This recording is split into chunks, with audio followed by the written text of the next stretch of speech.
Allez, on va pouvoir démarrer.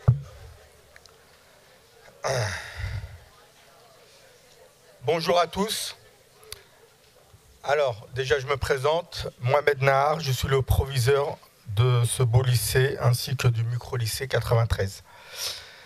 Alors, mesdames et messieurs, monsieur Pierrick Bergeron, président de la FESPI, monsieur Abdoussek, délégué général de la FESPI, à tous les établissements membres de la FESPI ici présents, à tous nos conférenciers animateurs de table ronde, mesdames et messieurs les inspecteurs, mesdames et messieurs les chefs d'établissement, mesdames et messieurs les enseignants, mesdames et messieurs, permettez-moi de vous souhaiter la bienvenue dans notre lycée Germaine-Tillon et micro-lycée 93. Je suis très honoré de vous recevoir dans ce bel établissement qui allie modernité, fonctionnalité et esthétique. Très rapidement, notre lycée accueille près de 700 élèves de la seconde à la terminale. Le micro-lycée 93, une structure de retour à l'école accueillant 50 élèves du département. Notre projet, des dispositifs interdisciplinaires et un accompagnement personnalisé pour tous les élèves de la seconde à la terminale.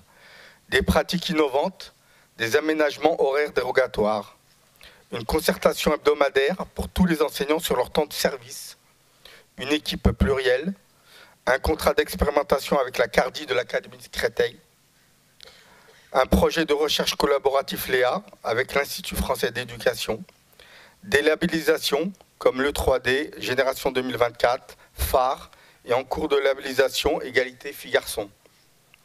Et pour finir, un établissement lauréat de 2 prix de l'innovation. Je tiens à saluer ici le dynamisme des équipes, tout d'abord à celle de nos agents, de nos secrétaires, de la vie scolaire, celle des professeurs impliqués et force de proposition, celle de mon équipe rapprochée, mon adjointe et mon secrétaire général. Le projet du lycée Germaine-Tillon et du micro-lycée fonctionne depuis maintenant plus de 10 ans, selon les principes d'origine, soumis constamment à la réflexion et parfois à la réadaptation par ses acteurs, très proches des valeurs portées par la FESPI, avec laquelle l'équipe éducative collabore, échange depuis de nombreuses années déjà. Notre projet nous amène à apporter des outils d'évaluation, de diagnostic et de récit d'expérience que nous avons déjà construits en lien avec la recherche en sciences de l'éducation.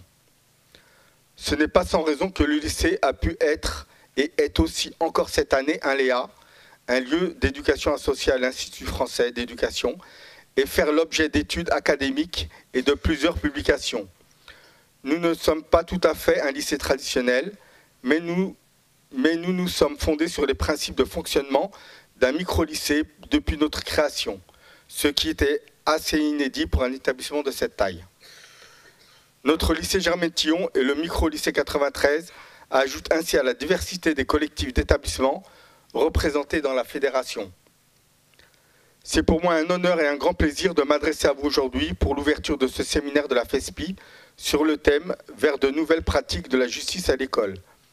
Je tiens à remercier ici tous les acteurs et organisateurs qui ont fait que puisse se dérouler ce séminaire dans les meilleures conditions.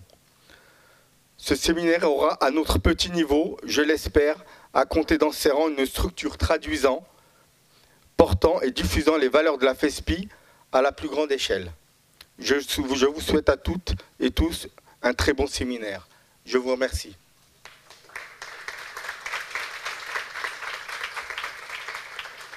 Je donne la parole à monsieur Abdoussek, délégué général.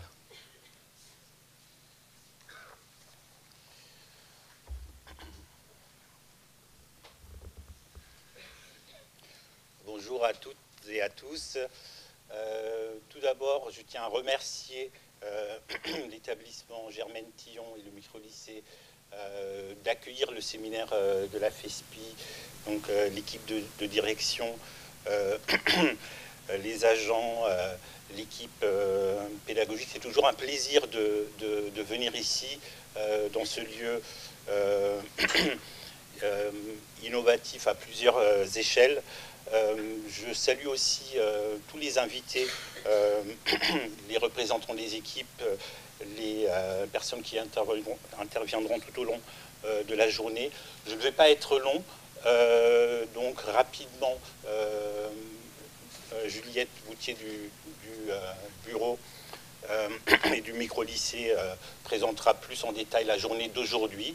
Je veux juste dire qu'elle s'inscrit dans une certaine continuité parce qu'elle poursuit un travail qu'on a mené l'année dernière et à ce titre est représentatif d'une caractéristique de la fédération, c'est-à-dire de réfléchir et de poursuivre aussi une réflexion du moment où on considère qu'elle n'a pas abouti, qu'il y a encore du travail à faire. Un autre axe donc, de notre rencontre sera la vie de notre fédération à travers donc, la rencontre avec les différentes structures et dans une perspective de renouveau, de renforcement de la dynamique de notre fédération pour renforcer ce qui se traduit dans l'adjectif nouvelle, à savoir donc la force d'innovation qui repose sur la capacité de réflexion et d'expérimentation. Je m'arrête là. Merci.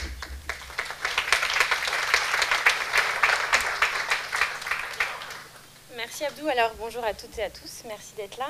Un petit mot du programme de la journée. Donc effectivement c'est une deuxième journée de réflexion, à croire qu'on n'avait pas fait le tour de la question l'année dernière. Et donc on reformule cette invitation à réfléchir autour des pratiques de justice à l'école avec l'angle cette fois plus précis de la justice restaurative.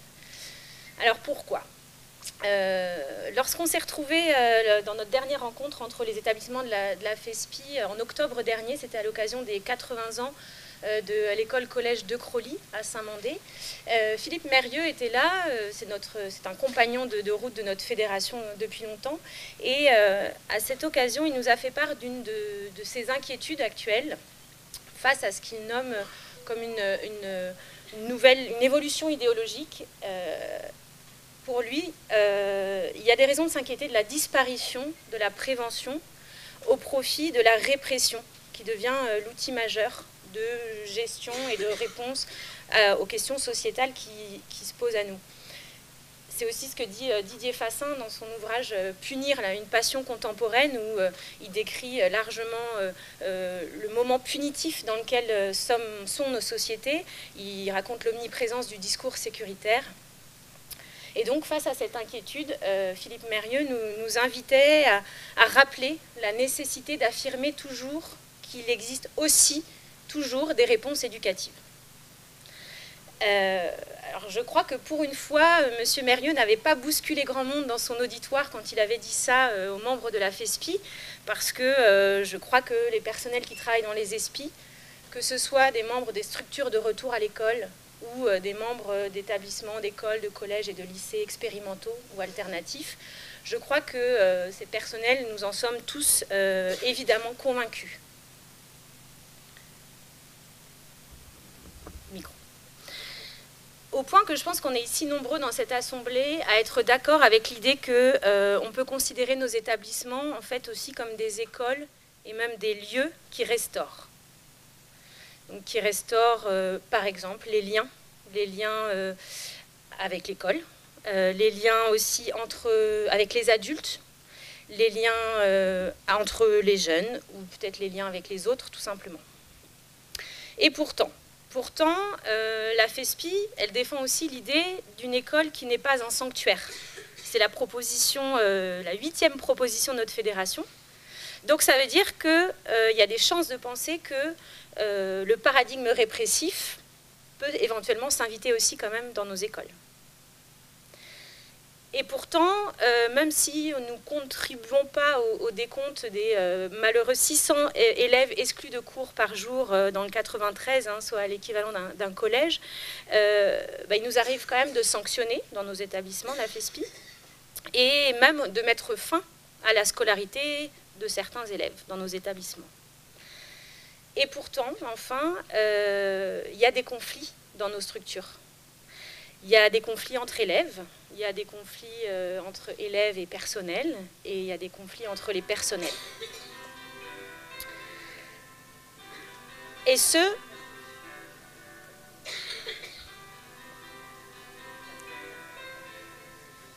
c'est beau, hein? Ouais, je pourrais. Et il y a des conflits et pourtant nous nous identifions bien comme des lieux de parole. C'est une autre des propositions de la FESPI, la 3e proposition qui s'intitule « S'élever, se parler, s'écouter » de la parole des élèves et de ses usages. Donc pour ces raisons, la proposition d'aujourd'hui, c'est de nous outiller ou au moins de renouveler nos questionnements sur les manières de faire autrement. Et comme il n'y a pas que dans les établissements de la FESPI qu'on fait autrement, on a voulu que cette journée elle soit aussi ouverte aux voisins, aux collègues, au CPE, au personnel de direction, aux déjà praticiens de la justice restaurative et puis aux curieuses et aux curieux. Donc soyez les bienvenus. La journée va débuter tout de suite, non pas avec une conférence d'Éric Préra comme c'était initialement prévu puisqu'il a des problèmes de santé, mais avec Myriam Wafki, qui a très gentiment accepté d'intervenir aujourd'hui à 2 moments de la journée avec 2 casquettes différentes. Et donc c'est avec celle de chercheurs, de docteurs en sciences de l'éducation que nous allons la rencontrer d'abord ce matin, et en tant qu'autrice du guide pour une justice en milieu scolaire, préventive et restaurative dans les collèges et lycées, publié en 2014, et à l'époque, dont la FESPI était déjà signataire à l'époque. Madame Wafki, un grand merci. Après votre conférence, 4 ateliers sont proposés au rez-de-chaussée, vous serez guidés. À chaque fois, il s'agit d'aborder la question de la transposabilité de la justice restaurative à l'école, avec des entrées différentes. Donc vous avez été nombreux à vous inscrire à l'atelier numéro 2 avec Hugo Picard. Alors n'hésitez pas à vous déployer dans les autres ateliers, il faut qu'on soit à peu près 25 par atelier, c'est pas grave si vous ne vous souvenez plus également dans quel atelier vous étiez inscrit. On a l'honneur aussi d'avoir la présidente de l'IFJR, l'Institut français pour la justice restaurative, et la coordinatrice Île-de-France, alors qu'on laissait un peu déborder, notamment depuis le film « Je verrai toujours vos visages ». Hélène Valdic est parmi nous, c'est une des pionnières de la formation autour de la justice restaurative avec son association Questions de justice, qui est même la première en fait à développer ces formations. Et Philippe Salson, qui est formateur climat scolaire, qui nous vient de Nantes et qui a participé à l'écriture du manuel sur la justice restaurative que vous trouvez dans l'espace librairie. Ce midi, ça se passe au réfectoire, en face, ou dans salle des profs. Restez pour aussi le temps de ce soir, qui est un temps de présentation des différents établissements de la FESPI. Il est ouvert à toutes et à tous, vous êtes les bienvenus. Il y a aujourd'hui 17 des 19 établissements de notre fédération qui sont représentés. Ce soir, on part ensemble, si vous le voulez bien, si vous le souhaitez, pour une soirée conviviale, départ collectif à 18h15 de l'établissement. Si vous souhaitez aller aux toilettes, c'est au micro-lycée qui se trouve au rez-de-jardin, juste à côté. Merci à toutes et à tous, bonne journée. Merci à vous.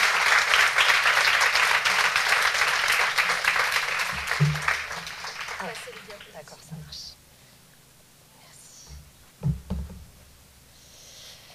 Alors, je mets le chronomètre. Bonjour à toutes, bonjour à tous. Je suis ravie d'être là. Alors, désolée pour Monsieur Préra, et j'espère que tout ira bien pour lui. Mais ravie d'être là, du coup, pour vous parler de mes travaux qui commencent à dater un petit peu. Merci, Monsieur le Proviseur, et bravo pour ce magnifique lycée. Merci, Monsieur Aboussek. Enfin, merci à tout le monde et à la FESPI. Donc, je m'appelle Myriam Wafki. Je suis... Il faut que je le... Merci. C'est gentil, merci beaucoup. Et,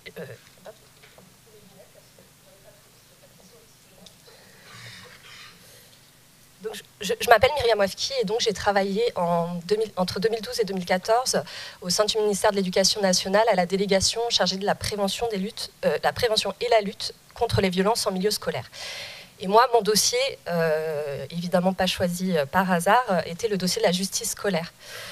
Donc j'aurai l'occasion d'évoquer certaines choses qui sont issues de mes travaux à cette occasion-là, et en même temps un peu hybridées avec les travaux que j'ai menés lors de ma recherche en sciences de l'éducation auprès d'élèves qui étaient exclus de leur établissement, donc exclusion temporaire, mais avec voilà, un public captif puisqu'ils étaient pris en charge dans un dispositif d'accueil le temps de leur exclusion temporaire.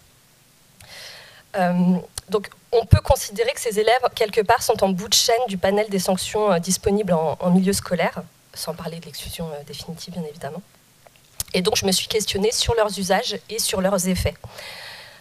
J'ai commencé par m'informer donc, sur le contexte social et juridique, et puis, enfin, dans lequel le pouvoir disciplinaire en particulier s'exerce auprès des élèves. Et l'enjeu pour moi était de soulever les éléments qui favorisent ou au contraire dégradent le rapport à l'école pour les élèves, principalement concernés par la mise en place de ces procédures. J'ai voulu comprendre qu'est-ce qui construit l'expérience sociale de ces élèves dans l'école, afin de donner un peu à voir sur les enjeux plus généraux de la vie en milieu scolaire. Et on verra également que ça concerne bien évidemment les adultes et les enseignants. Donc, ce que je vous propose, c'est de faire un petit détour sur le cadre légal dans lequel s'inscrit l'individu et le groupe dans l'école, comment on régule les relations, le rapport à la règle, dans notre école française, et l'importance de la justice scolaire, ainsi que du concept d'autorité éducative. On se penchera ensuite plus précisément sur l'expérience vécue par les élèves de mon étude, plus particulièrement, et ce que cette étude a permis de révéler en matière de relationnel dans l'école, ce qui fera, je pense, écho à la thématique de la journée. Donc, concernant l'école, ce n'est pas une société à part entière, bien évidemment, ou en tout cas, elle ne doit pas l'être. Elle est une institution qui accueille et qui accompagne en toute logique dans le respect d'un cadre légal, de lois, qui régissent la société dans laquelle elle appartient. Plus encore, à l'école, il y a le socle commun de compétences, dans lequel est inscrit d'ores et déjà depuis un moment, et on en parle de plus en plus, la question d'acquérir tout ce qui va permettre à l'élève de devenir citoyen, d'acquérir des compétences psychosociales qui vont l'amener à s'épanouir avec les autres et dans son parcours de vie à l'âge adulte. Donc c'est bien un lieu d'apprentissage sur ces aspects-là. Donc, comme on peut le lire, notamment, savoir écouter, exprimer un point de vue, avoir conscience des droits et des devoirs, ou encore évaluer les conséquences de ses actes, savoir reconnaître et nommer les émotions. On part du principe que ce n'est pas forcément acquis. Mais les élèves, tout au moins jusqu'à l'âge de la majorité, bénéficient également d'une forme de protection supplémentaire, puisqu'on a la Convention internationale des droits de l'enfant.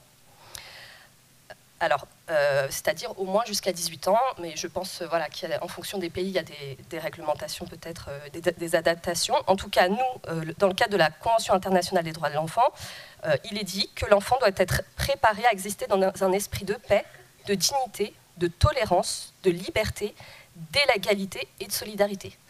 C'est quand même des concepts assez lourds, essentiels et importants.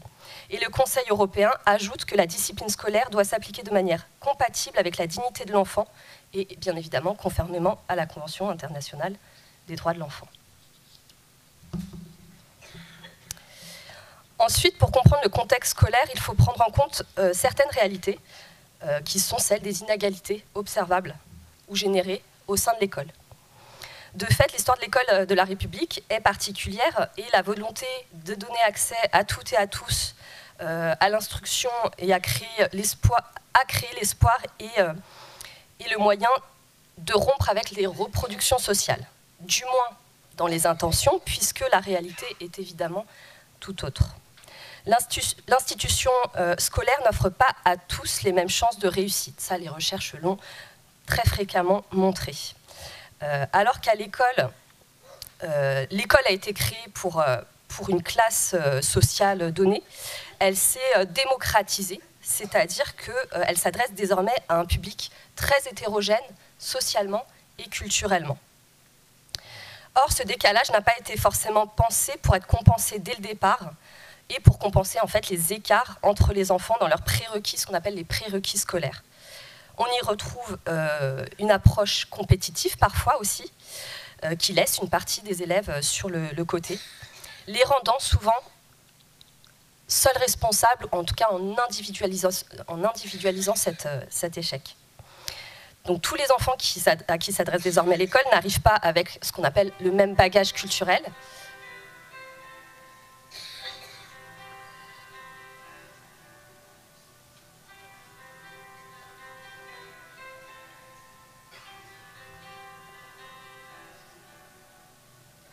On m'entend, je continue, je peux... Non, j'attends. Excusez-moi, en plus je vois une collègue qui sait tout, donc ça m'embête un peu pour elle. J'espère que tout va bien. Donc, je disais, ils n'arrivent pas avec le même bagage culturel, ni les mêmes codes langagiers, ni les mêmes codes sociaux, ni les mêmes repères et codes comportementaux. Et donc, c'est très embêtant puisque c'est exactement ça qui va donner plus ou moins accès aux apprentissages.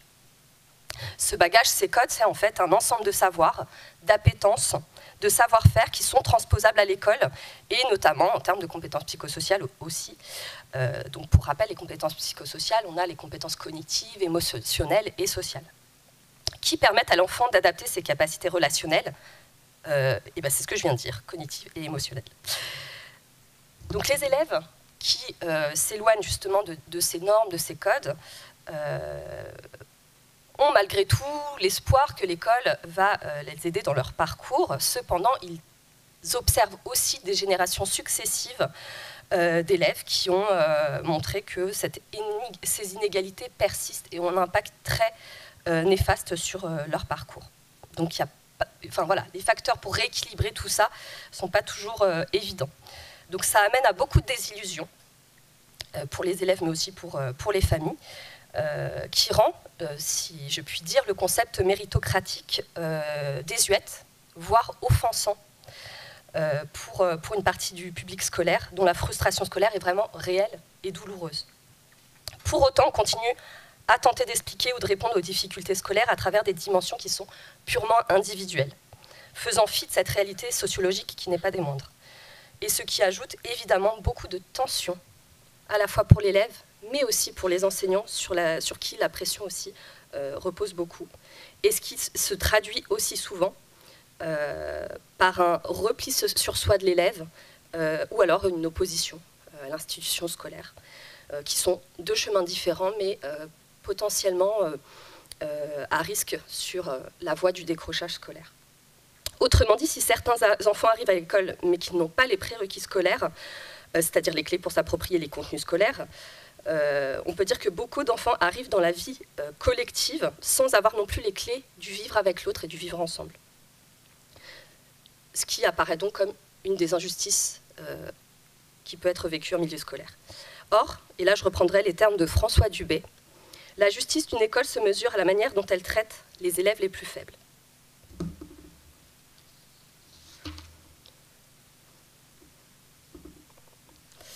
La justice scolaire, donc c'est bien ce qui nous rassemble aujourd'hui et ce qui m'intrigue depuis tant d'années.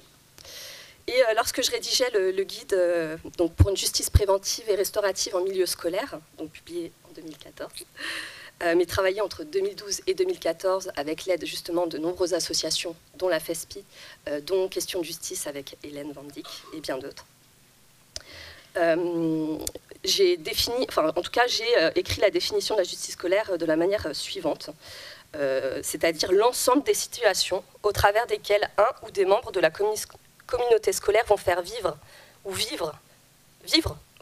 faire vivre à autrui un sentiment de justice ou d'injustice à partir de leurs actes, de leurs propos, de leurs décisions, de leurs attitudes, etc. Donc la justice en milieu scolaire est un des facteurs essentiels du climat scolaire et évolue notamment en fonction des politiques éducatives de l'établissement et des pratiques professionnelles du personnel scolaire. On peut évoquer la question de la justice aussi à travers la question de l'évaluation de la scolarité. Mais on se posera, ce sur quoi je vais vous parler, là, c'est plutôt vraiment la justice scolaire à travers le système de régulation qui concerne finalement l'ensemble des mesures prévues dans un cadre réglementé pour répondre auprès des individus, bien souvent les élèves, qui auraient manqué de respect ou violenté quelqu'un ou qui auraient transgressé une règle de l'établissement ou de la classe. Et d'autre part aussi, on va s'intéresser à une part importante de la justice scolaire, c'est-à-dire l'appréciation des relations dans l'école qui sont nourries par les attitudes que les élèves observent de la part des adultes à leur égard. Donc forcément, la justice scolaire soulève aussi la question de l'autorité. À ce sujet, toutes les conceptions n'ont pas forcément le même impact sur la qualité du climat scolaire. Alors juste pour... j'évoquerai un peu plus précisément après le climat scolaire. C'est un peu perturbant. Je ne m'entends pas moi-même. Donc voilà. L'autorité éducative, évidemment, est un enjeu quand on parle de justice scolaire. Et ça ne se résume pas forcément uniquement à l'application des sanctions. Donc c'est vraiment une dimension déterminante et il peut être intéressant de se demander comment, même en tant que parent, hein, mais là on est en cadre scolaire, en tant qu'enseignant, directeur, assistant d'éducation, etc., comment j'exerce mon autorité avec les élèves. Car les élèves, eux, ont une idée très précise et distinguent vraiment bien, enfin en tout cas ceux que j'ai pu interroger, ce qui relève de l'autoritarisme, qui quelque part est un échec d'autorité, et ce qui relève de l'autorité éducative. Mais à ce sujet-là, vraiment, Bruno Robes a des travaux qui peuvent nous aiguiller. Et ces travaux nous montrent d'ailleurs que le statut ne suffit pas. La légitimité de l'autorité s'inscrit dans l'interaction et s'appuie sur un principe de respect mutuel. Donc il est nécessaire de faire preuve d'autorité, mais ceci en dehors de tout abus de pouvoir ou de tentative de domination, afin d'offrir un cadre sécure et rassurant favorisant l'autonomie et le dialogue. C'est ce qu'on appelle la capacité fonctionnelle de l'autorité. Je vous invite également à vous pencher sur les travaux de Anne Barrère, qui montrent que sans forcément le vouloir, les réactions de l'adulte induisent chez les élèves la diminution ou le renforcement, au contraire, des comportements dits perturbateurs dans la classe ou dans l'établissement. Donc les pratiques d'autorité inhibent ou produisent de la violence, quelque part. C'est pourquoi il est nécessaire d'expliciter les attentes qu'on a vis-à-vis des élèves, de co-construire, de guider, de montrer, donc d'être modélisant, parce qu'ils ne sont pas dupes, les élèves, quand ils voient une contradiction entre l'attitude, le comportement et les propos, c'est déroutant. Et donc évidemment de poser des actes auprès de l'élève qui soit favorable à son autonomie, à sa compréhension, mais au-delà de la compréhension, parce que souvent ils les comprennent très bien, à l'appropriation des règles. À ce sujet, vous pouvez aussi peut-être vous intéresser à l'approche de la discipline positive. Donc la justice en milieu scolaire, en particulier à propos des sanctions, des comportements des élèves, a une dimension réglementaire, mais donc également relationnelle. Donc l'autorité est vraiment un enjeu fondamental qui dépasse totalement la question du statut, de la hiérarchie. Elle est donc au cœur de la communication dans l'école. Pour parler davantage des sanctions et des punitions, puisque ensuite je parlerai davantage des relations, il est intéressant de revenir aussi sur le cadre légal en précisant ou en rappelant les principes généraux du droit. Donc tout d'abord l'obligation de motivation, justifier clairement la prise de décision, expliquer les faits reprochés à l'élève. Le principe du contradictoire, c'est-à-dire donner à l'élève les moyens de s'exprimer avant toute décision, lui permettre de présenter sa vision de la situation et du contexte dans lequel l'erreur ou le conflit a émergé. On a le principe de proportionnalité. Donc la sanction doit être évidemment à la hauteur de la gravité de l'erreur commise. Le principe d'individualisation, c'est-à-dire que la décision en matière de sanction doit être réfléchie en fonction de l'élève, mais aussi en fonction de sa personnalité, de sa situation et du contexte de l'erreur commise, encore une fois. Et évidemment, le principe du non bis idem, donc non bis idem, c'est-à-dire une même erreur commise par un élève ne peut pas être l'objet de plusieurs sanctions. Et évidemment, le principe de l'égalité, donc c'est-à-dire de respecter la loi. La dimension éducative d'une sanction invite ceux qui les prononcent à s'assurer qu'elle aide l'enfant à apprendre de ses erreurs ou d'autres manières de réagir. Même si le cheminement vers la sanction fera l'objet de réflexion aujourd'hui, on oublie parfois que la dimension éducative s'inscrit aussi et beaucoup dans la relation qui accompagne cette sanction. Elle en découle et elle la redéfinit.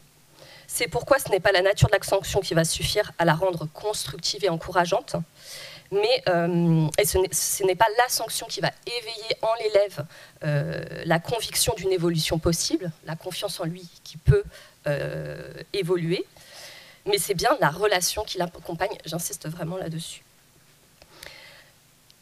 Et j'insiste aussi pour faire la distinction entre la punition, parce que c'est quand même un terme qui est encore utilisé de manière réglementaire, mais la punition au sens étymologique du terme, avec la question de la sanction et de la punition qui sont autorisées dans les établissements scolaires. C'est-à-dire que la punition au sens étymologique, il faut quand même se rappeler qu'il s'agit de payer une faute avec une dimension expiatrice. Donc, c'est-à-dire, voilà, on a des notions là-dedans de souffrance, de vengeance. Voilà. Quand un mal est causé, pourtant, il ne s'agit pas d'en faire subir un autre. En tout cas, d'un point de vue éducatif, il est peut-être un peu illusoire de penser que ça permettra une évolution positive par la suite, même si ça donne parfois l'impression que c'est efficace parce qu'il y a soit l'arrêt du comportement immédiat, etc. Mais dans l'évolution du comportement de l'enfant, tout prouve que ce ne sont pas ces manières de répondre à l'élève qui permettent d'arranger la situation. Ce qui va être compliqué pour l'élève, mais qui va être aussi compliqué pour l'enseignant. On va être, dans le cas de ces élèves de mon étude, dans un enchaînement, une répétition de sanctions, de punitions sans fin. Donc, tous ces principes qui semblent très clairs en théorie, nous verrons que, en tout cas pour les élèves que j'ai étudiés, ce n'est pas si évident que ça à appliquer en milieu scolaire, en tout cas avec les outils disciplinaires traditionnels. Et par ailleurs, donc là je reviens sur la question du climat scolaire. Donc le climat scolaire renvoie à l'ambiance générale d'un établissement et s'évalue donc à partir des ressentis et de l'expérience qui est vécue par ses membres, également aussi avec les autres membres. Et donc les enquêtes de climat scolaire montrent que la justice des punitions, plus elle est jugée mauvaise, plus l'indice de climat scolaire va être mauvais. Et donc cet indice de climat scolaire, il est calculé à partir de nombreuses questions que vous devez d'ailleurs connaître à l'FSP, qui sont posées aux élèves, mais aussi aux professionnels de l'école. Je propose là de voir un petit peu plus en détail le vécu des élèves de mon étude. Donc ces élèves sont exclus le plus souvent pour marquer le coup. Alors, marquer le coup par rapport à un comportement ou un manquement grave de respect envers un adulte ou envers un camarade. Mais parfois, l'élève est exclu aussi pour des raisons qui semblent plus légères, mais en fait qui viennent s'accumuler avec tout un parcours de petits manquements qui n'en finissent plus. Et ça, en fait, vient comme un dernier espoir de changement pour l'établissement. Donc la sanction d'exclusion, je le rappelle, qui cette fois est associée à aiguiller l'élève vers un dispositif éducatif pendant son temps d'exclusion, donc c'est quand même aussi un peu particulier. On se dit que ces élèves vont pouvoir peut-être rebondir suite à l'accueil dans ce dispositif. On pourra en reparler, c'est un peu plus compliqué que ça. Donc il arrive aussi que ce soit simplement pour faire souffler la classe, souffler les adultes. Et dans ces cas-là, on se dit, les élèves, voilà, ils vont être confiés, ils ne vont pas être abandonnés totalement, ils vont être confiés à une équipe et on va pouvoir un peu souffler. Ce ne sont pas mes mots, hein, ça ressort de l'enquête que j'ai menée. Et pour autant, donc, on ne remet pas vraiment en question le contexte scolaire. Donc on l'évacue entre guillemets, on se dit que des choses vont se régler, qu'il va revenir tout bien. Finalement, les exclusions ne sont vraiment pas sans risque, même dans ce cas. Et je rappelle que voilà, là, on est sur les élèves qui sont pris en charge dans les dispositifs. Donc, on peut s'imaginer aussi qu'est-ce que ça peut être pour les élèves exclus qui ne sont même pas du tout pris en charge. Donc, parmi les risques, on a le risque d'étiquetage. Donc, l'élève sanctionné à répétition peut se sentir stigmatisé et renforcer stigmate par rapport à, je ne sais pas si vous voyez de quoi je parle, quand je parle de prophétie autorréalisatrice, d'effet Pygmalion, enfin, un cercle vicieux finalement. Cela provoque aussi potentiellement des sentiments d'injustice forts. Le recours à la sanction peut renforcer l'idée que l'institution scolaire est contre l'élève, surtout si l'incident initial est vécu comme minime ou si l'élève estime que d'autres ont été moins punis pour les faits semblables par des élèves meilleurs que lui. Donc je reprends aussi un peu l'expérience des élèves qui se voient un peu traités différemment parce qu'ils ne sont pas bons scolairement. Donc le sentiment d'injustice, évidemment, n'aidera pas l'élève à dépasser la situation pour se remobiliser positivement, parce qu'il va rester braqué sur un niveau de réflexion qui n'est pas celui qui va lui permettre de faire évoluer son comportement. Donc notons que l'étude a révélé une amélioration de la situation disciplinaire de l'élève à son retour au collège, parce qu'on posait des questions au bout de 3 semaines, 3 mois, 6 mois. Et en fait, on se rend compte qu'au retour au collège, effectivement, l'élève redore son image, ça se passe beaucoup mieux, et en fait, ça ne dure pas très longtemps. Donc ça s'explique aussi. Il y a un risque, en fait, de décrochage, de mise à distance. L'exclusion, en fait, même temporaire, peut fragiliser encore davantage l'attachement au collège, ou du moins l'attachement à l'image que les adultes ont de lui. Il va finir par s'en détacher, en fait, simplement pour pouvoir vivre la situation, c'est soit de la mettre à distance. Et donc, pour ces élèves qui, dans le dispositif, ont vécu une relation éducative qui les a reboostés, hein, comme je le disais, quand ils reviennent au collège, ça va un petit peu mieux, ça reste très temporaire parce qu'en fait, on leur a même fait mener des ateliers de médiation, ce qui peut paraître paradoxal parce que la médiation, normalement, c'est un tiers, oui, l'autre personne n'était pas là. Voilà, que ce soit un élève ou un enseignant. Donc il y avait toute une dynamique d'apprentissage, de techniques de régulation de conflits, etc., dont l'élève pouvait s'approprier, mais en face, au sein de l'école, il arrivait tout seul avec ses outils. Mais comment les mobiliser tout seul Déjà, qu'en tant qu'adulte, si on est seul à vouloir mobiliser des outils de médiation ou de restauration, on le verra aujourd'hui, on voit que c'est difficile. Donc l'élève, avec toute sa bonne volonté, et ceux que j'ai interrogés le disaient, hein, ils avaient vraiment l'intention de s'excuser, de réparer, etc. Mais en fait, quand ils arrivaient face à la réalité du contexte scolaire dans lequel ça ne se passe pas toujours bien pour lui, eh bien, la réalité le rattrapait malheureusement. Donc, une série de questionnaires a été passée pour ces élèves. Donc, je ne sais pas si vous avez vu juste avant. Donc, c'est 682 élèves qui ont répondu au questionnaire et 49 élèves en entretien semi-directif. Donc, j'ai souhaité connaître leur rapport en fait, au collège un peu plus de manière qualitative. Et malgré qu'ils aient un parcours marqué par les sanctions et les punitions, une partie des élèves temporairement exclus maintiennent un bon rapport à leur collège.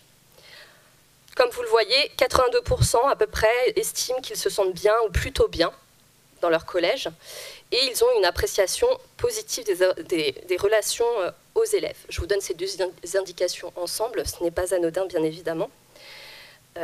Toutefois, il faut quand même rappeler que c'est quand même 10 points de moins par rapport à l'échantillon national. Donc ils se sentent bien, oui, mais quand même relativement moins par rapport à l'échantillon général. Et donc leur bien-être relatif, leur bien-être au collège, malgré les sanctions, malgré le rapport difficile aux adultes, se maintient en fait par une bonne appréciation aux relations avec les camarades. Toutefois, le plaisir de s'amuser avec les camarades, d'être reconnu par les camarades, d'être valorisé par les camarades, se fait aussi parfois au détriment de ce que les adultes attendent de lui, puisque la socialisation juvénile implique parfois une opposition à l'ordre scolaire, aux adultes, ou en tout cas, les comportements qui sont valorisés par les pairs sont potentiellement en décalage avec les attentes institutionnelles, notamment celles de l'obéissance, de la discrétion.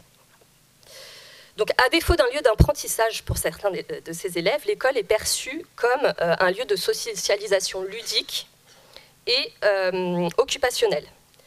Ceci quitte à payer l'écart entre la socialisation par les pairs et donc les attentes institutionnelles qui peuvent leur paraître à un moment donné simplement inatteignables au vu de leur parcours disciplinaire sans fin.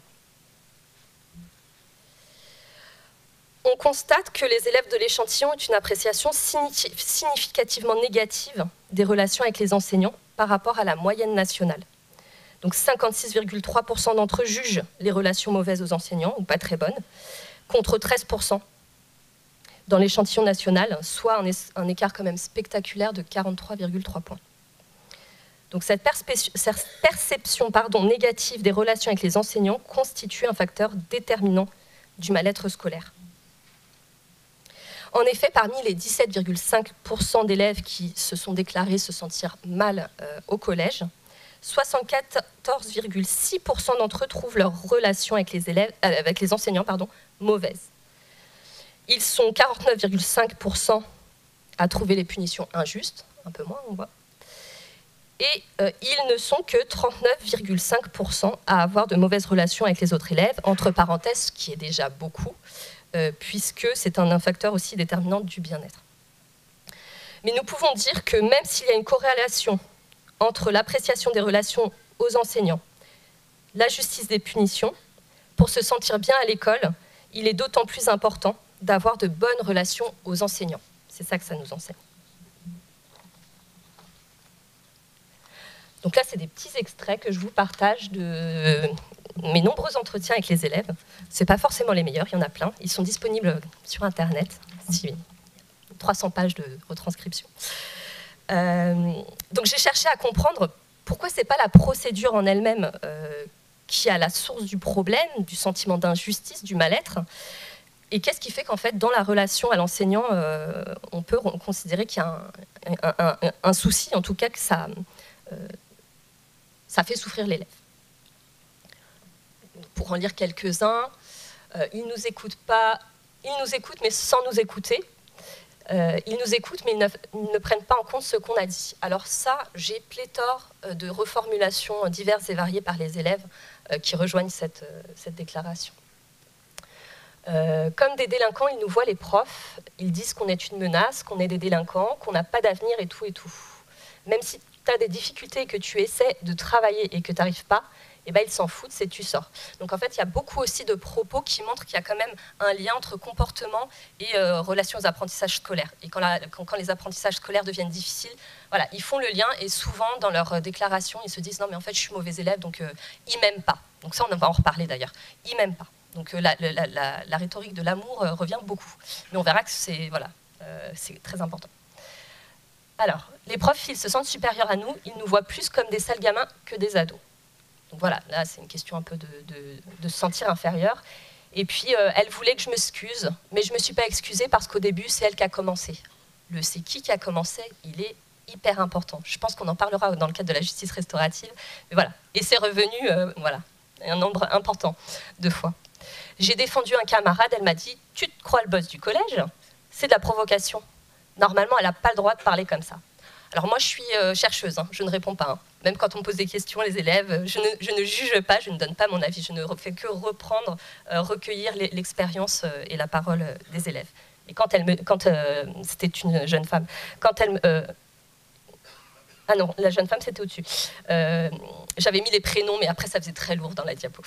Normalement, elle n'a pas le droit de parler comme ça. Bah oui, mais voilà. Moi, je suis dans ma casquette de chercheuse, donc voilà, je n'ai pas à répondre de ça. Mais on voyait que dans l'entretien, voilà, ils cherchaient aussi validation que je n'ai pas à donner dans leurs propos. Donc, on observe que la manière dont les procédures peuvent laisser transparaître un manque de confiance et de considération donc vis-à-vis de l'élève et vis-à-vis de sa parole notamment. Les remarques sont souvent marquées par une mise à distance sociale et symbolique que les élèves vivent vraiment très mal puisqu'ils se sentent soit considérés comme inférieurs ou trop différents des attentes des enseignants. Les élèves supposent que cette mise à distance est le fruit d'une détestation à leur égard, et le mot n'est pas exagéré, parce que ce sont des enfants différents, stigmatisés, alors parfois parce qu'ils viennent de quartiers, ou alors parce que ce ne sont pas des bons élèves, et qu'ils pensent que les enseignants pensent d'eux qu'ils sont irrécupérables. Donc autant dire que ce type de ressentiment peut alimenter les comportements perturbateurs. Et le jugement de la personne, de l'élève, qui estime n'avoir pas eu l'occasion ni de s'exprimer, ni de se voir offrir des occasions de réhabilitation, peut être très, très difficile et impliquer des tensions supplémentaires. Je pose la question, comment peut-on espérer attendre mieux de la part d'un élève par rapport à ces ressentis-là? Et quelle est cette idée folle? Ça, je reprends une citation de Jan Nelson, notamment quelqu'un qui a travaillé sur la discipline positive, qu'un ado puisse s'améliorer dans son comportement si on ajoute encore du mal-être à son égard.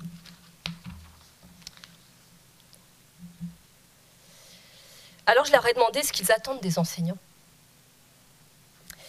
Et bien, les élèves ne demandent absolument pas de facilité ou de laxisme, ni qu'on les laisse faire n'importe quoi. En fait, ils demandent de l'affectuosité. C'est ce que je traduis quand ils parlent d'amour. C'est de l'affectuosité.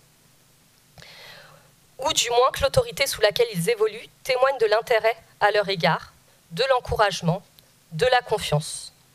Mais également que les adultes les aident à réguler leurs conflits, les guident, leur transmettent des outils, comme ils ont pu en avoir le bénéfice dans le dispositif. Donc quand ils vont dans le dispositif, ils voient aussi le grand écart entre ce qu'ils peuvent apprendre et ce dont ils ne bénéficient pas du tout dans leur établissement. Bon, je vous laisse lire, c'est pas très long du coup, mais voilà, je le traduis là. Les récits montrent qu'au lieu d'avoir l'occasion de dialoguer, de s'expliquer, d'avouer et de prendre conscience de leurs agissements, les élèves développent un mécanisme de défense dans un système procédurier qui ne leur donne ni le droit à l'erreur, ni l'occasion de réparation, et là où les interactions sont lourdes de jugements interpersonnels face auxquels les élèves adoptent alors des attitudes pour garder la face, préserver leur honneur ou avoir un semblant de contrôle. J'ai des élèves qui ont dit qu'ils faisaient exprès parce qu'au moins ça leur donnait l'impression que c'est de leur fait. Ils savent qu'ils vont être punis. Donc ils vont prédire. Finalement, ils se rassurent comme ça. En reprenant l'ensemble des entretiens, dont une toute petite partie là, je peux vous résumer les caractéristiques qu'ils attendent des adultes, des enseignants notamment, et avec lesquels, du coup, si c'était comme ça, ils pensent pouvoir progresser, avoir un meilleur comportement avec leur aide. Donc, des enseignants qui témoignent de l'intérêt, voire de l'affection pour l'élève, qui croient en la capacité des élèves à rebondir, à changer, qui n'entrent pas dans un rapport de force, qui n'humilient pas, qui ne laissent pas faire, mais qui restent gentils, c'est-à-dire qu'ils fassent preuve de fermeté, mais aussi d'indulgence et de soutien, qui aident l'élève à comprendre et travailler, qui fassent confiance aux élèves en leur capacité de réussite, qu'ils soient respectueux à l'égard des élèves et qui sachent aussi parfois les valoriser. Et tout ça, les élèves l'expriment parce que je les écoute et parce que je les interroge. Mais à aucun moment, ils n'ont pu exprimer cela à leurs enseignants ou aux adultes de leur établissement. D'autant plus que quand ils sont dans des situations où l'émotion est très forte, l'émotion les envahisse, ils ne pourraient peut-être pas le dire comme ils me l'ont dit, de manière très posée et explicite. Ça pourrait se traduire par des choses qui ne permettraient pas à l'adulte d'interpréter justement ces attentes. Et on parle aussi souvent de temps. Voilà, on n'a pas le temps, on est dans l'urgence, on doit répondre dans l'urgence, il y a l'urgence du quotidien. Mais en fait, tous ces conflits, toutes ces tensions sont très chronophages finalement. Donc le temps peut-être qui va être pris pour préparer le terrain, et ça vous en aurez l'occasion d'en parler aujourd'hui sur la justice restaurative, est un temps qui va faire gagner un temps fond finalement, et au-delà d'un temps fou par la suite dans des régulations de conflits qui seront plus rapides et efficaces, un bien-être pour les élèves et pour les enseignants. Donc les enseignants, je ne les ai pas interrogés, mais j'ai bien compris qu'il manquait ça dans mon étude. Donc j'ai demandé à Éric de Barbieux, gentiment, de me donner toutes ces données sur les enquêtes climat scolaire qui avaient été soumises au personnel des établissements scolaires, tout confondu. Donc tout professionnel confondu, je ne sais pas si c'était premier, second degré, non, oui, c'était premier, second degré. Et donc moi j'ai extrait uniquement les données qui correspondaient aux réponses des enseignants du second degré, enfin des collèges. Et donc j'en ai aussi tiré des apprentissages.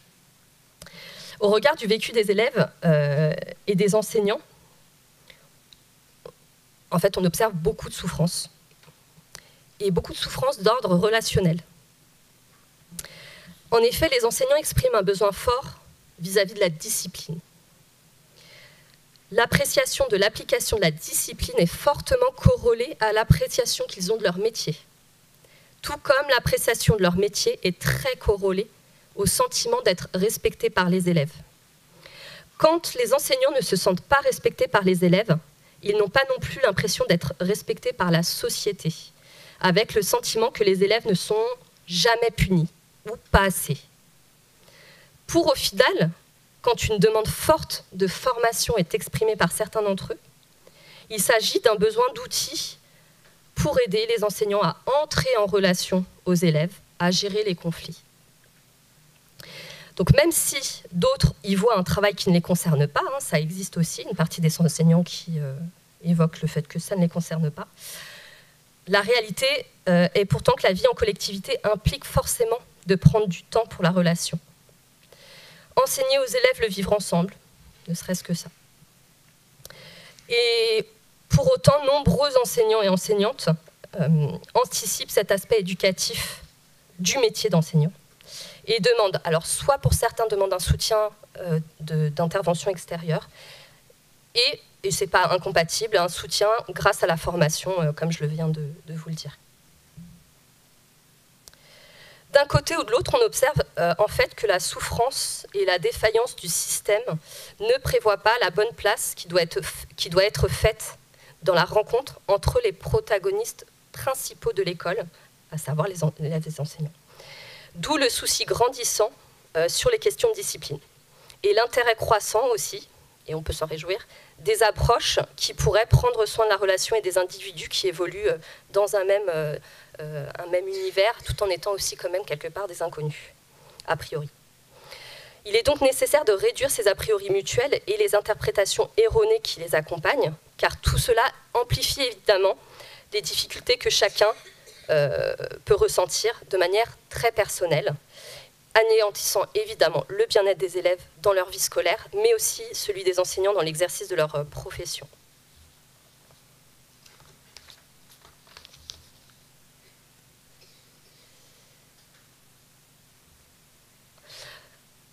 En nous appuyant sur les expériences des élèves les plus concernés par les sanctions, en vous partageant leur vécu, les constats partagés, on a pu voir qu'il y a un intérêt à la fois pour les élèves et pour les adultes de se donner les moyens de passer de la confrontation à la rencontre. Terme aussi utilisé par la FNAREN. Et lorsqu'il y a conflit, de miser plutôt sur la relation, qui est source de tension, vraiment, mais qui est aussi et surtout source de toutes les solutions. Vous aurez l'occasion de le découvrir aujourd'hui, puisque une piste très prometteuse va être évoquée tout au long de la journée. Et je vous remercie beaucoup de votre attention.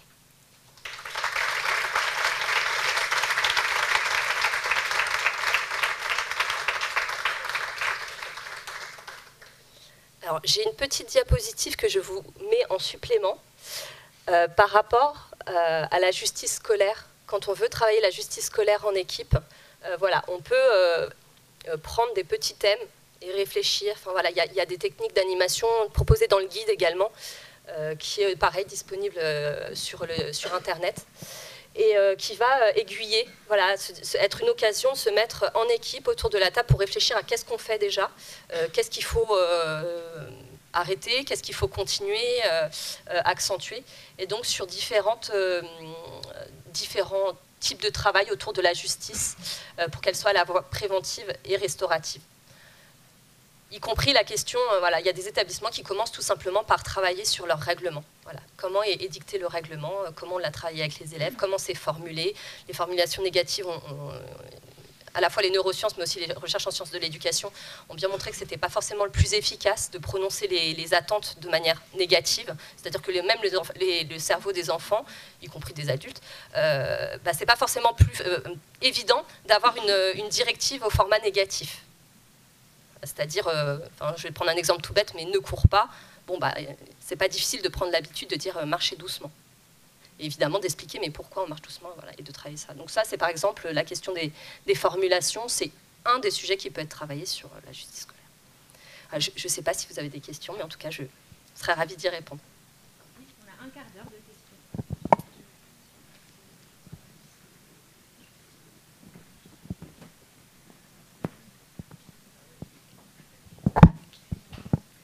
Merci beaucoup pour cette présentation. Ma question, elle porte sur le point de vue des enseignants, donc sur les sentiments de dévalorisation, d'épuisement, d'impunité, insécurité, manque de soutien et de formation. Et j'étais étonné qu'il n'y ait rien sur le fait que l'institution en fait ne fournit pas un cadre qui permette justement d'avoir le temps dont vous avez brièvement parlé, de faire les choses correctement. Et je suis heureux qu'on prenne le temps de réfléchir à cette question de la justice préventive et restaurative, mais là encore, c'est une démarche qui demande énormément de temps. Et donc,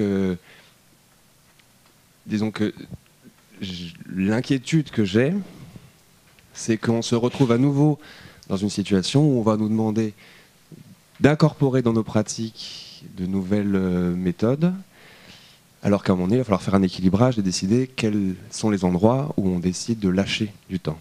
Et donc, est-ce que c'est quelque chose qui a pu être entendu lorsque vous étiez au ministère, ou est-ce que c'est quelque chose qui est évincé? Bon, je suis très contente qu'on ait le temps d'échanger. Je ne savais pas trop combien de temps j'allais mettre, mais donc je suis très ravie de votre question parce que je ne l'ai pas évoquée ici, parce qu'il y a plein de choses que je n'ai pas évoquées non plus dans l'ensemble de ma thèse. Évidemment, la souffrance des enseignants.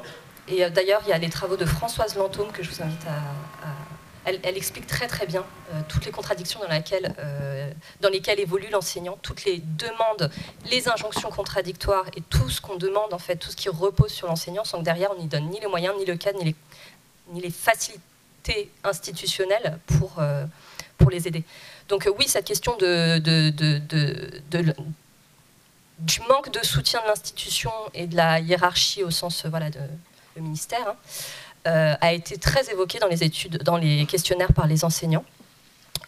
À la fois ceux pour qui la discipline ne les concerne pas et ceux pour qui la discipline les concerne entièrement et ils se sentent démunis. Voilà. Donc oui, bien évidemment, je suis tout à fait d'accord avec vous, avec le fait que l'institution scolaire, c'est-à-dire ceux qui envoient les circulaires, etc., puisse aussi donner les moyens. Et pour vous partager donc mon expérience au sein du ministère de l'Éducation nationale, il y a un changement de culture et de mentalité qu'il faut envisager, pour être très clair. Il y a une distance avec les réalités quotidiennes dans les établissements scolaires, même si parfois, alors j'ai participé au groupe de travail pour rédiger la circulaire 2014 sur l'application des disciplines, enfin des procédures disciplinaires. Force est de constater qu'il n'y a pas suffisamment de personnel d'établissements scolaires qui vivent au quotidien, qui soient accueillis dans ce groupe de travail. Donc oui, il y en avait, peut-être un, je crois. Et puis moi qui étais un petit peu... qui faisait tâche quoi, dans le groupe, mais déjà qui était beaucoup plus jeune à l'époque, et qui avait une vision un petit peu, ce qu'on pourrait dire alternative, ce qui n'est pas, puisqu'en fait, enfin voilà, on peut... parler longtemps sur le sujet, mais c'était des évidences qui sont maintenues par les chercheurs depuis longtemps. Donc que ce guide soit sorti, publié, signé par le ministère de l'Éducation nationale, croyez-moi, c'est déjà une victoire. Ça a aidé certains établissements scolaires justement à valoriser le fait qu'ils voulaient réfléchir sur cette question-là auprès de l'académie ou de l'établissement, etc. Parce que ça veut dire que c'est soutenu institutionnellement parlant. Maintenant, en termes de moyens humains, de moyens financiers, je vous rejoins totalement. Malheureusement, je n'ai pas du tout la solution miracle. Moi, j'ai la chance, et ça vous le découvrirez dans ma deuxième casquette de cet après-midi, d'être chef de projet cité éducative, où là, il y a des moyens financiers. Pas non plus faramineux, mais qui permettent de financer des formations auprès des professionnels, y compris en temps scolaire, de financer des interventions, etc. Pour autant, ça ne change pas les difficultés de temps. C'est-à-dire que comment on dégage du temps par rapport au programme scolaire, peut-être. Il faut peut-être interroger ça. D'ailleurs, il y a une... Voilà, quand on a fait des groupes de travail avec des enseignants, etc., enfin pas que des enseignants, mais du personnel, des professionnels de l'école, on leur pose la question, mais qu'est-ce que vous voulez pour vos élèves à l'avenir ? Et ben, c'était pas je veux que ce soit le meilleur en maths, je veux qu'il soit astrophysicien ou docteur ou avocat. Non, non, c'était que ce soit des citoyens épanouis, qu'ils arrivent à faire ce qu'ils ont envie de faire, c'est-à-dire de s'adapter à toute situation d'apprentissage et d'évolution professionnelle aussi. Donc en fait, finalement, les disciplines enseignées, elles étaient même pas évoquées en fait. Donc oui, je vous rejoins quand il faudrait peut-être revoir quelles sont les priorités. Au lieu d'à chaque fois se dire « Ah mais c'est vrai, c'est très important les compétences psychosociales. Allez, on l'ajoute. » Non, peut-être qu'il faut peut-être voir qu'est-ce qu'on fait, qu'est-ce qui est moins important que les compétences psychosociales, ou en tout cas qui peut permettre de prendre plus de temps. Mais voilà, je pense vraiment qu'à la FESPI, vous avez le petit truc en plus pour réfléchir et trouver des solutions. Et j'espère les faire remonter au plus haut. Je ne sais pas si j'ai répondu complètement à... Oui, je suis curieuse de ça. Enfin, si on peut se présenter quand on pose une question, comme ça on saura aussi. Monsieur, peut-être, est-ce que vous pouvez... Je m'appelle Boris Tavernier, je suis enseignant coordinateur sur la structure Nouvelle Chance du Blanc-Ménil. Ah, voilà, d'accord. Donc, merci. Donc, moi, je suis prof ici, Nathalie Brou, donc professeure au lycée innovant Germaine Tillion. Ce qui m'a interpellée dans ce que vous avez présenté, c'est le moment du retour au collège où les élèves vont un petit peu mieux, ça va mieux et puis ça redégringole, si j'ai bien compris. Voilà, c'est ce qui, si rien n'a changé en les extrayant et quand ils reviennent, j'imagine, enfin, on peut le comprendre facilement, mais c'est une question qu'on se pose souvent dans les structures de retour à l'école, il me semble, je parle sous le contrôle de mes collègues, mais on nous soupçonne, je vais dire, de trop materner les élèves ou trop les protéger lorsqu'ils sont dans les structures restauratives, enfin je ne sais pas comment le dire autrement, et de mal les préparer à revenir dans la vraie vie, on va dire. Et ce sont des débats qui sont parfois aussi profonds entre nous. Et qu'est-ce qu'il faut préconiser là-dessus et comment on peut préparer des élèves, que ce soit au terme d'une scolarité dans des établissements alternatifs ou que ce soit en cours d'année pour, par exemple, au Blanc-Ménil, éventuellement ensuite revenir dans un établissement plus classique. Enfin, cette dialectique entre réparer, protéger et surprotéger et presque mentir, elle est quand même hyper compliquée. Merci beaucoup pour votre question. Alors j'ai envie de dire, c'est même un débat qu'il y a entre parents en fait. Tu protèges trop ton enfant, un peu de violence ça lui fait pas de mal, ça le prépare au monde violent. En fait c'est une conception totalement philosophique en fait, c'est même un débat philosophique qu'il faut avoir peut-être entre collègues. Est-ce qu'on ne doit pas incarner le changement qu'on veut voir de nos sociétés ? Et est-ce que surprotéger, c'est pas simplement protéger normalement, c'est-à-dire respecter aussi toute la Convention internationale des droits de l'enfant, hein, tout simplement, et de se dire que peut-être aussi on construit des générations aussi de prochains adultes, professionnels, prochains parents. Donc misons sur les générations justement. Alors moi je ne pense pas qu'on puisse surprotéger qui que ce soit. Justement quand on accompagne, qu'on protège et qu'on donne les outils, on lui donne justement la capacité, la confiance par la suite de se construire, de se confronter aux difficultés de la vie. Parce qu'il ne s'agit pas non plus d'idéaliser le monde, hein, tant qu'on continuera à vivre les violences qu'on a dans nos sociétés, évidemment, il ne s'agit pas de mentir. Mais à un moment donné, il s'agit de se dire, là, c'est une période d'apprentissage dans sa vie. Un ado, son cerveau, il n'est pas totalement constitué, il ne faut pas l'oublier, 80%, c'est-à-dire qu'il reste 20% de plasticité, d'influence, de construction de sa personnalité, de sa vision du monde, de la vision de la relation à l'autre, la vision de l'éducation, parce qu'évidemment, souvent, on reproduit ce qu'on a connu. Et la difficulté pour nous, finalement, c'est de se remettre en question en se disant « Ah oui, j'ai vécu ça, ouais, j'ai pris des baffes, ça ne m'a pas tué. » Ok, très bien, mais est-ce que ça ne t'a pas créé des difficultés ? Est-ce qu'il n'y a pas quelque chose aussi où tu ne fais pas le lien directement, etc. Donc, moi, je pense que c'est vraiment de l'ordre, effectivement, de la posture personnelle, mais dans le cadre professionnel, il faut aussi se fixer des règles. Et quand on travaille avec l'humain, quand on travaille avec l'enfant, il faut aussi parler de conviction. Je pense qu'à un moment donné, si on n'a pas forcément un minimum de conviction éducative, non seulement les élèves le ressentent vraiment, enfin moi, c'était extrêmement nourrissant de parler avec ces élèves-là, ils sont très pertinents dans leurs analyses des situations, des relations, etc. Et ils sont très pertinents aussi dans le regard que les adultes portent sur eux. Et ils le voient, la différence entre l'adulte qui a un intérêt pour eux et qui peut être sévère, hein. C'est pas non plus ce qu'ils appellent sévère, c'est-à-dire qu'il il est ferme, il n'est pas dans le laxisme. Mais pour autant, il les protège quand même. Et parce qu'ils se sentent protégés, mis dans un cadre protecteur, voilà, construire un cadre protecteur, ça fait partie des obligations du climat scolaire aussi. Et ben non, ce n'est pas les surprotéger, et au contraire, c'est leur donner tous les outils, d'autant plus pour ne pas être fragile face aux violences. Parce qu'être violenté toute son enfance, ça n'aide pas du tout à affronter les violences de la vie qui continueraient. Alors, je ne sais pas si ça répond à votre question, mais en tout cas, c'est ce que j'ai envie de vous dire. Incarnons complètement et assumons ce que nous souhaitons voir de notre société qu'on construit aussi à l'école. Merci. Dans la lignée de ce que vous venez de dire, je suis moi formée en intelligence relationnelle, la méthode de François Ledose, et donc qui s'inspire du travail de Porges sur le système polyvagal et qui considère donc le sentiment de sécurité au niveau du système nerveux des individus.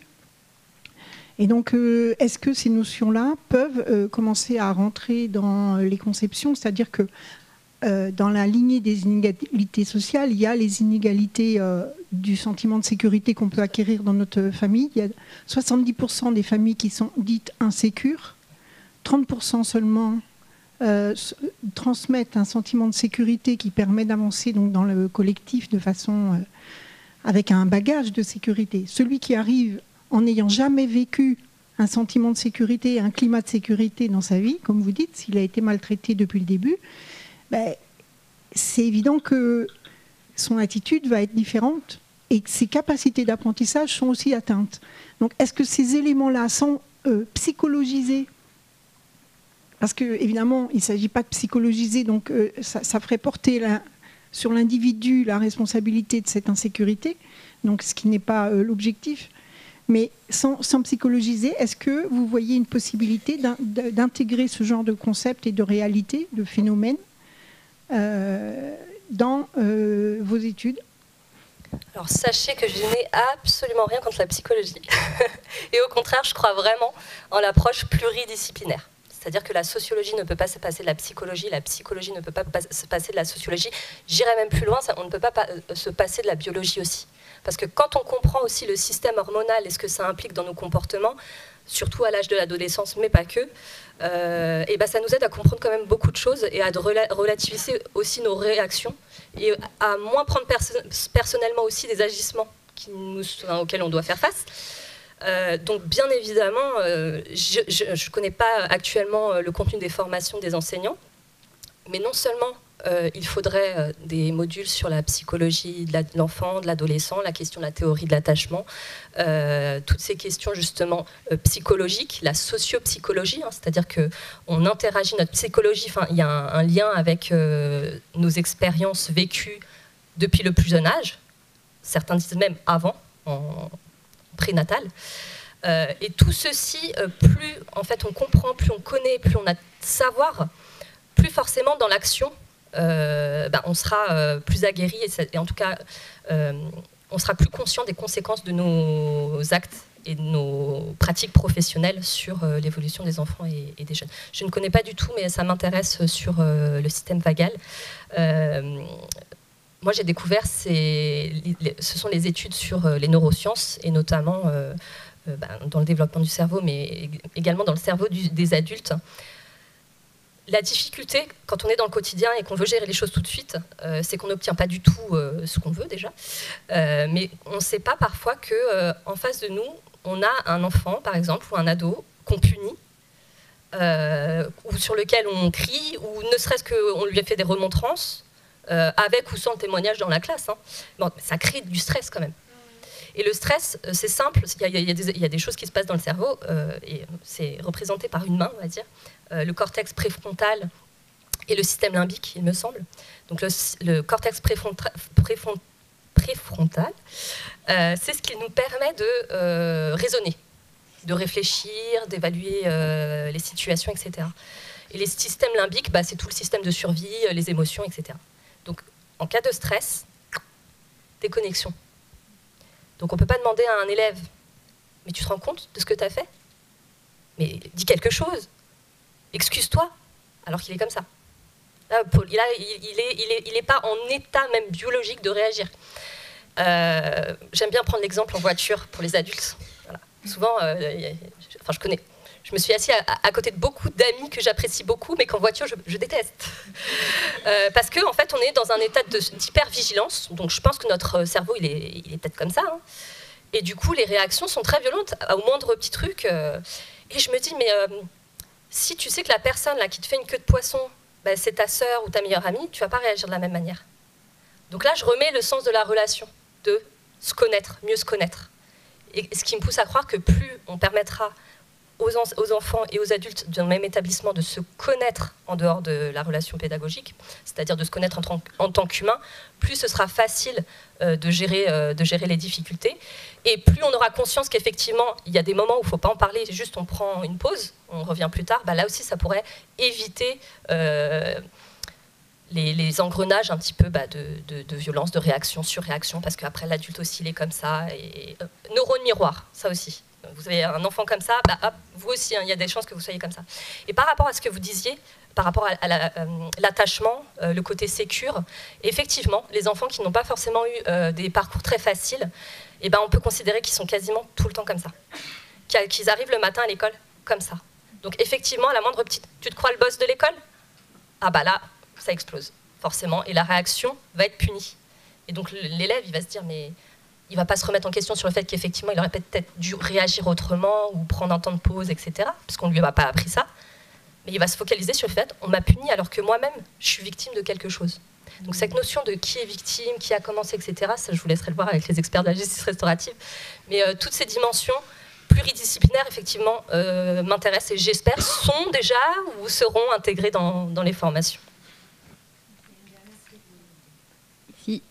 Bonjour, Juliette Carré, je suis professeure de français au micro-lycée de l'Académie de Poitiers et aussi dans un collège. Voilà. Question sur la place de la récompense, puisque du coup vous parlez aussi beaucoup de psychologie positive et en gros la théorie c'est que la récompense modifie bien plus efficacement les comportements que les punitions. L'école elle a une histoire avec les récompenses, les bons points, les jolies images, etc.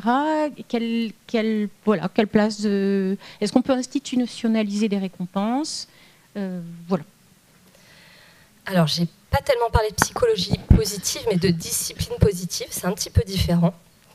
J'ai rien contre les récompenses. Cependant, je suis pas sûre que ce soit forcément... encore une fois, c'est la relation qui compte.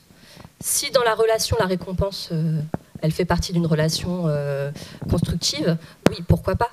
Mais si la récompense, elle est dans un système de compétition, où c'est toujours les mêmes élèves qui vont avoir les bons points, ça peut avoir un effet tout à fait contre-productif. Donc j'ai pas d'avis figé sur la récompense, c'est plutôt le contexte et ce qui est construit avec les élèves, et le cadre dans lequel ils s'attendent ou pas à avoir des récompenses. Mais voilà, attention juste au côté compétitif. Et dans la discipline, justement, la discipline positive, il y a tout un travail de réflexion sur la question du compliment, la différence entre le compliment et les félicitations, je crois. Enfin, c'est-à-dire qu'on s'attache à ne pas être dans le jugement de la personne, mais dans l'évaluation de ses progrès. Mais évidemment, tout ça ne m'empêche pas de dire que le renforcement positif est bien évidemment plus intéressant que d'être tout le temps en train de pointer ce qui ne va pas. Et d'ailleurs, alors j'ai oublié l'ouvrage, mais un ouvrage pratique pour les enseignants, dans lequel on incite. Il y a des enseignants qui expliquent ce qu'ils font dans leur classe, et pour des petits trucs pas très graves, plutôt que de arrêter son cours, se focaliser là-dessus, puis en faire toute une salade, si j'ose dire, pardon. Eh bien, si la relation justement avec l'élève est construite, etc., des petites choses non verbales, mais qui ne va pas mettre l'élève en situation d'humiliation par rapport aux autres élèves, où il ne va pas sentir, au contraire, ça permet de régler la situation, de poursuivre le cours, et d'être dans quelque chose, on n'est pas dans le renforcement négatif non plus. Ce qui n'empêche de pouvoir valoriser les efforts.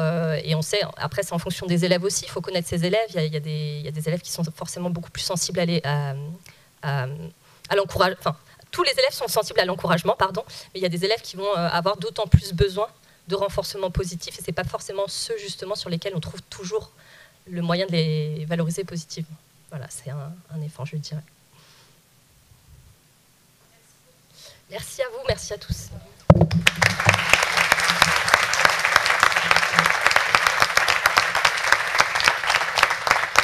Vraiment merci pour cette très belle introduction à notre journée. On va continuer à parler de relations dans l'école. C'est la pause. Je vais vous demander avec bienveillance mais fermeté de rejoindre vos ateliers dans un quart d'heure, à 11h15. Ils se situent tous dans des salles consécutives, donc au premier étage. On va vous guider. Bonne pause, à tout à l'heure. Merci. Au rez-de-chaussée, donc on va... Un étage plus haut. Merci de récupérer vos gobelets et puis vous verrez que quand vous levez vos fesses, ça peut claquer le siège. Alors vous pouvez mettre la main pour pas que ça claque. Merci.